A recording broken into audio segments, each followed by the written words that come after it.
to make 'em take 'em for our round 21 preview of the BBL. So to go through all the detail of each of this weekend's games, I'm joined by Seb Gigner.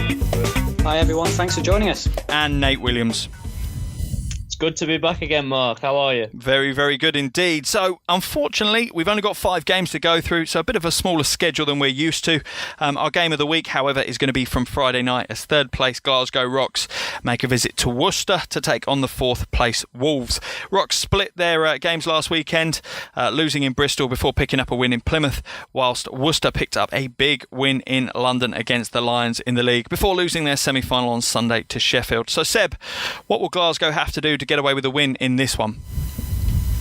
Well, these teams I think are quite similar, Worcester and Glasgow, and they're teams that they can play against anyone. They'll win a great game and then they'll lose one strangely and it'll sort of ruin their momentum, but one of them's got to come away with a win in this one. There's going to be no ties here, of course, since it's a league game. That means I don't know who's going to win it because it's so close. But for Glasgow's perspective, they need production from, obviously they can rely on guys like Kieran Achara, but they need production from guys like Kofi Josephs, Nate Britt. They need guys off the bench and in the lineup bringing points as well to sort of complement what Achara brings. And if they show, like they did against Plymouth, that they can score at will, then yeah, I think they'll win this game. But if they don't, they play like they did against Bristol, lethargic and losing in that second half, losing that big lead, then they could get battered here against Worcester. It really is a game that could go either way, and it sort of depends on which Glasgow team turns up this weekend, I think. Yeah, I agree with you. It's a really, really difficult one to call. Nate, from your point of view, do you think the home court advantage is going to have a big role in this game? With the amount of miles the Rocks do, Mark, you'd think so, but I say no.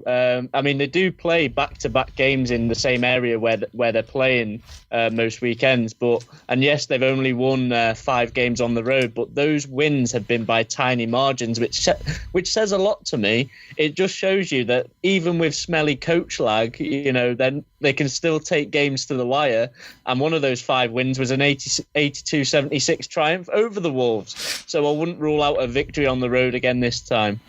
Yeah, it is a very difficult one to call, but I am going to ask you to make that decision. Seb, who do you have down as the winner and what's the winning margin on this one? I'm going to give it down to Worcester, sheerly down to that home court, University of Worcester Arena. It's a very difficult place to go and play, as it showed with Leicester about a week ago, and I think Worcester are just going to edge this one by about 7 points, I'd say. Okay, what about you, Nate? What's your prediction for this one? I'm going to go the other way, Mark. Rocks by 8. Rocks by 8. Okay, so for me, I'm going to pick this one for Wolves. I think it's going to be a really close game. I wouldn't be surprised if we saw an overtime situation with this one, but I think this is going to be Wolves by 3. Okay, so that's the first game. That's our game of the week looked at. Also on Friday night is the Yorkshire derby between Leeds Force and DBL Sharks Sheffield. Force seem to be destined to finish bottom of the league, while Sharks are riding high after securing a final berth against the Wolves last weekend. Nate, is a win for Sharks just about them not being complacent? I mean, I don't think any team can be that way in this league, and I'm just going to say I love my football, but I'd rather watch a BBL game than the Camilla Cabello Cup or whatever it's called, because I believe you should respect each game by playing your strongest team. Resting key players would be allowed in my book if the final was next week, but they have until March. So until that comes, they shouldn't fear fatigue and just keep the tempo going, because they'll rack up some wins before that final. And you know what? If they do that, I wouldn't be surprised if they won the trophy, whether it's Leicester or London. Yeah, I think you're right on that one. Seb, what about you? Looking at Force, they're not on a bit of an unenviable losing streak. Surely they're not going to snap it this weekend, though, against the Sharks. No, I don't think so. But I don't. This Leeds Force team is very interesting. They had a really good week of training prior to that Manchester game. I was at a couple of the sessions, speaking to Danny, speaking to the players. They were positive. They were happy going into that game. But I remember the captain, Isaac Murray, told me that if we don't play up to the right standard against Manchester, we will lose that game heavily. And I was sort of saying, oh, well, Manchester aren't great. Leeds should play well in that game. But it didn't. Leeds lost heavily. And it's the same here, I think. Sheffield are much better than Manchester, but it's the same attitude attitude applies, that if Leeds don't go into that game with the right attitude, they don't go into it with the effort, they will lose this game heavily. And I think it is going to be a difficult one for them. Who knows with Leeds at the minute? They could pull a result out of the bag, because this team is very, very strange right now. But I think you can't really look past Sheffield winning this game, even if Leeds do make some small improvements at home. Yeah, from my point of view, I think you're right. I think Sheffield are just too strong. We talked about it in the previous episode, in the last episode, looking back at last weekend's games. And Leeds just weren't at the battle with regards to rebounding against Manchester. And that's against Manchester, who aren't a great rebounding team. You look at Sheffield, Rublicki, Marsden, Tuck. I just think the battle of the boards is going to be dominated again by Sheffield, and it's going to cost Leeds an awful lot. Nate, from your point of view, is this one going with the form book? Is it going towards the Sharks? And, what's the spread, do you think, on this one? It is indeed, Mark. And, we're bashing Leeds a lot, but the stats speak for themselves. And I'm going to go Sharks by 22 for this one.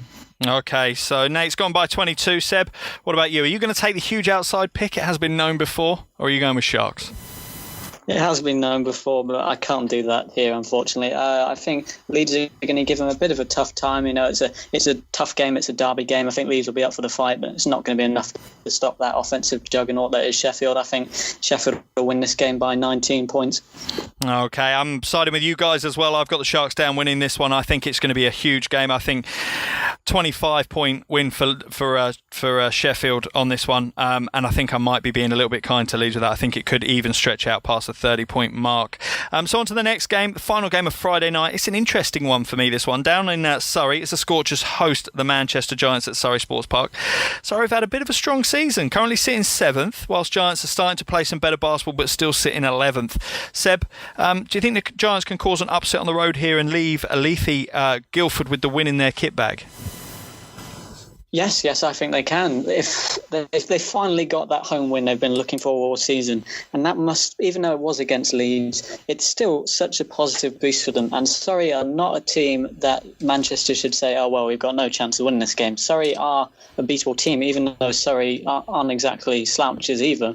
Yeah, I think Manchester have a chance to win this game. If Callum Jones plays the amount of minutes he usually does, he shows up, David Kadiri, guys like Angus Bankovic, if they can score points like they did against Leeds and take the good things from that game, and they should give Surrey a bit of a fright. Whether it will be enough to win the game, I'm not so sure, but still, it should be a pretty close game, I think.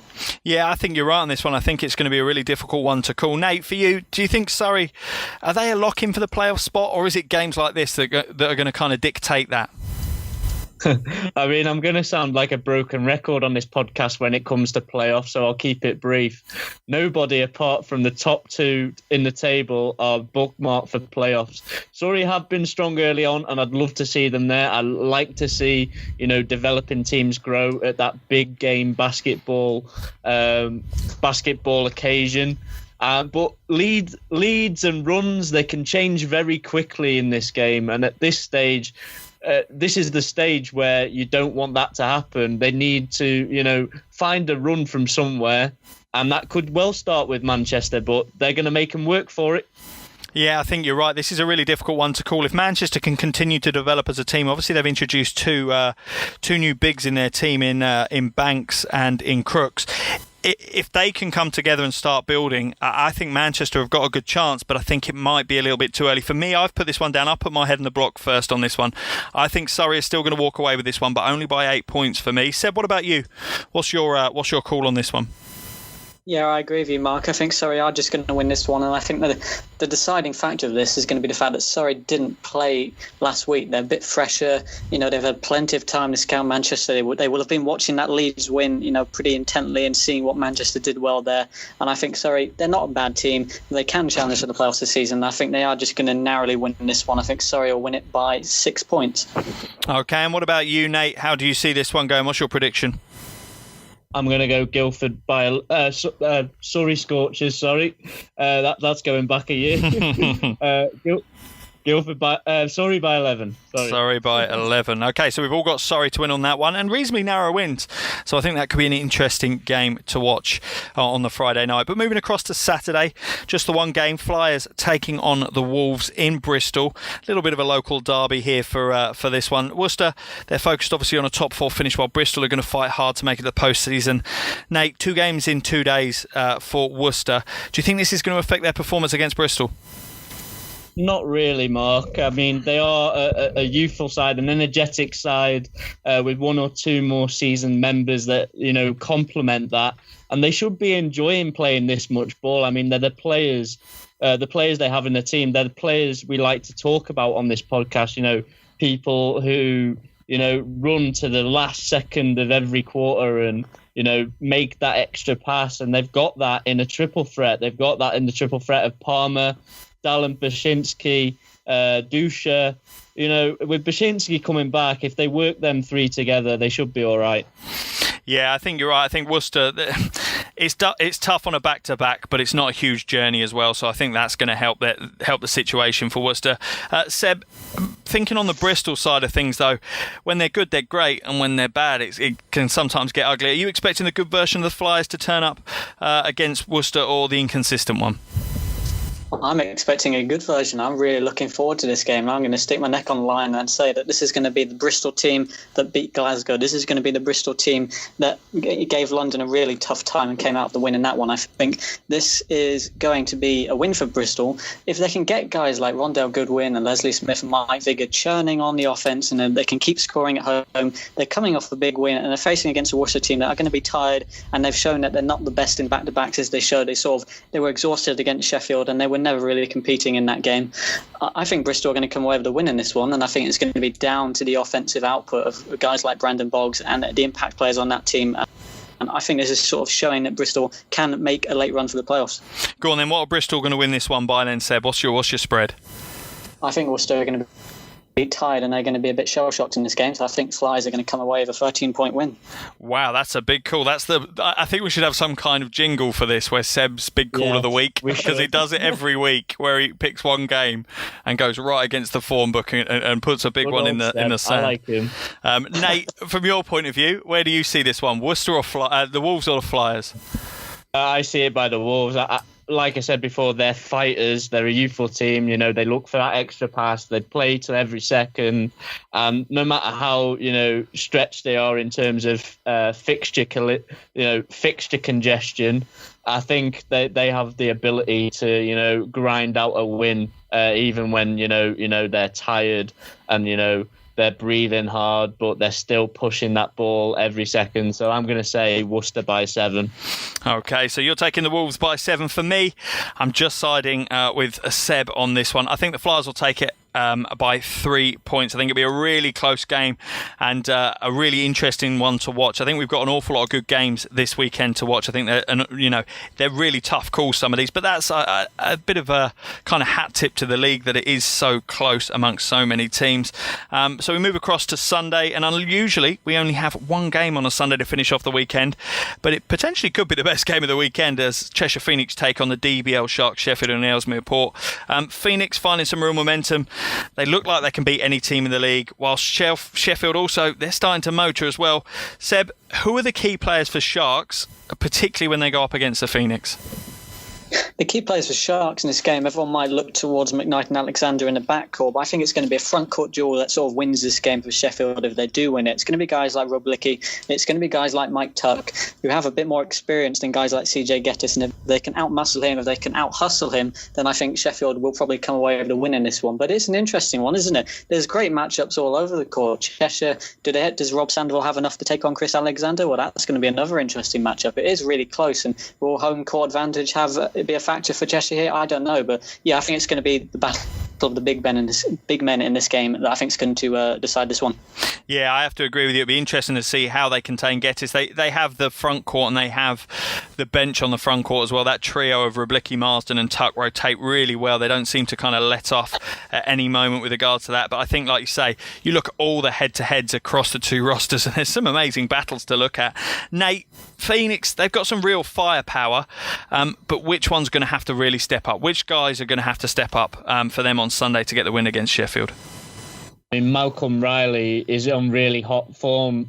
Last week, 26 points against Newcastle. So he'll look to keep that spark alive for as long as he can. Orlan Jackman, I've got to say, from a personal standpoint, it's good to see him back enjoying a good run of form. And CJ's still putting in good numbers. But I agree with you guys. He just maybe needs to be that bit sharper on court to get them higher into the 20-point region. And I think the matchups will be really interesting. Mike Tuck matching up with CJ Geddes, and I think they'll put Jackman on Alexander to try and contain him, because we know he can put 30 on the board when he's feeling the hot hand. But I also think the 6-man home court is most important for Cheshire. The fans in the stands. I've really enjoyed, going to the Cheshire Oaks Arena and starting to follow this team again. And I'm slightly gutted I'm down south in London at the minute working, because that's a game I really want to see. Yeah, it should be an absolute hot game and a great way to finish off the weekend. Seb, this is your final pick of the weekend. Could make or break whether you win the prediction league table for the first time. Where's your pick going? Well, my pick's going to go to the Yorkshire team. It's going to go to the White Rose team. It's going to be Sheffield, because this team, the Sheffield team, they inched out a victory against Cheshire only a couple of weeks ago when they met each other for the first time in the league this season by 4 points. And I think it's going to be a similar scoreline here. Cheshire, Ellesmere Port Sports Village is not an easy place to go, as a number of teams have found out this season. But I think Sheffield have turned the corner. I think they're really improving offensively in particular. And I think they just have a bit too much for Cheshire to deal with defensively. And I think Sheffield will win this one by about 5 points, I'd say. OK, Nate, what about you? Your final pick is headed which way? Cheshire by 4. Oh, Cheshire by 4. So I think I'm very similar to yourself. I've actually gone for Cheshire by 5 in this one. But I think it's going to be a great way to finish off the weekend. Battles all over the floor. And it is going to come down to, I personally think, which star in either team steps up and takes on the mantle of trying to win that game. Is it going to be the likes of Alexander putting in a 30-plus point game? Is it Geddes with a big double-double and absolutely dominating the paint on both ends? That's, for me, going to be the make or break. So a really, really difficult one to call. But that makes all of the games. Only 5 games this weekend for us to go through, and that wraps up our preview of BBL round 21 and the episode of Make 'em Take 'em. Just want to thank Seb and Nate for joining me. Thank you, guys. Thanks for joining us today. Cheers, Mark. All the best. Thank you, mate. And I also want to thank you guys at home for listening to us. We hope you're enjoying our coverage. If you are, make sure you share us, rate us, and review us wherever you get your podcasts. We want to expand our coverage, so the more listeners we get, the more we can bring you. With that, we will leave you for Shaq's thoughts on over-commercialisation of basketball. I'm tired of hearing about money, money, money. I just want to play the game, drink Pepsi, and wear Reebok. See you soon.